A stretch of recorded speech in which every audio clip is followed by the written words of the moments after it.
अस्सलाम वालेकुम प्यारे दोस्तों, कैसे हैं आप सब। उम्मीद करते हैं कि आप सभी ठीक होंगे, खुश होंगे और मज़े में होंगे।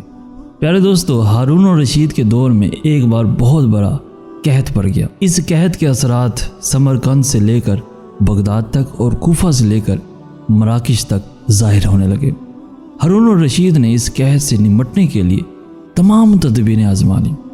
उसने गले के गोदाम खोल दिए, टैक्स माफ़ कर दिए, पूरी सल्तनत में सरकारी लंगर खाने कायम कर दिए और तमाम उमरा और ताजरों को मुतासरीन की मदद के लिए मोबिलाइज कर दिया।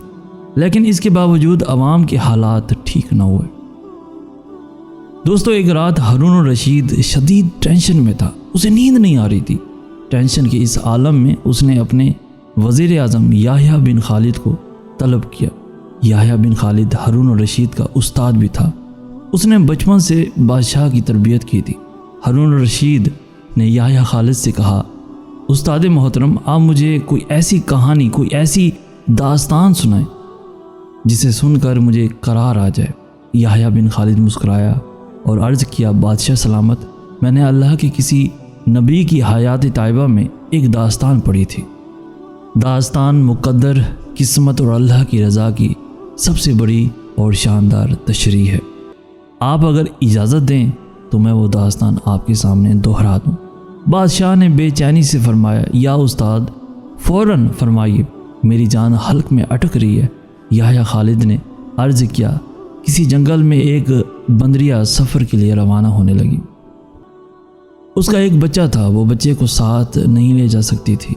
चनाचे वो शेर के पास गई और उससे अर्ज़ किया, जनाब, आप जंगल के बादशाह हैं, मैं सफ़र पर रवाना होने लगी हूँ।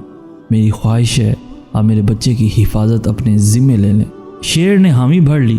बंदरिया ने अपना बच्चा शेर के हवाले कर दिया। अब दोस्तों, शेर ने बच्चा अपने कंधे पर बिठा लिया। बंदरिया सफ़र पर रवाना हो गई। अब शेर रोज़ाना बंदर के बच्चे को कंधे पर बिठाता और जंगल में अपने रोज़मर्रा के काम करता रहता। एक दिन वो जंगल में घूम रहा था कि अचानक आसमान से एक चील ने डाई लगाई। शेर के करीब पहुंची, बंदरिया का बच्चा उठाया और आसमान में गुम हो गई। शेर जंगल में भागा, दौड़ा, लेकिन वो चील को ना पकड़ सका। याह्या खालिद रुका। उसने सांस लिया और खलीफा हारून रशीद से अर्ज़ किया, बादशाह सलामत।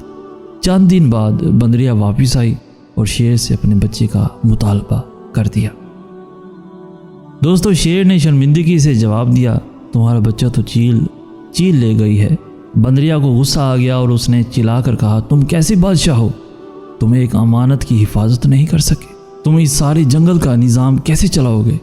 शेर ने अफसोस से सर हिलाया और बोला, मैं ज़मीन का बादशाह हूँ। अगर ज़मीन से कोई आफत तुम्हारे बच्चे की तरफ बढ़ती तो मैं उसे रोक लेता, लेकिन ये आफत आसमान से उतरी थी और आसमान की आफतें सिर्फ़ और सिर्फ आसमान वाला रोक सकता है। दोस्तों, ये कहानी सुनाने के बाद याह्या बिन खालिद ने हारून और रशीद से अर्ज़ किया, बादशाह सलामत, कहत की आफत भी अगर ज़मीन से निकली होती तो आप इसे रोक लेते। यह आसमान का अज़ाब है, इसे सिर्फ अल्लाह ताला रोक सकता है। चनाचे आप इसे रुकवाने के लिए बादशाह न बने, फ़कीर बने, यह आफत रुक जाएगी। दोस्तों, दुनिया में आफतें दो किस्म की होती हैं, आसमानी मुसीबतें और ज़मीनी आफतें। आसमानी आफत से बचने के लिए अल्लाह ताला का राज़ी होना ज़रूरी होता है, जबकि ज़मीनी आफत से बचाव के लिए इंसानों का मुत्तहिद होना, वसाइल का भरपूर इस्तेमाल और हुक्मरानों का इखलास दरकार होता है।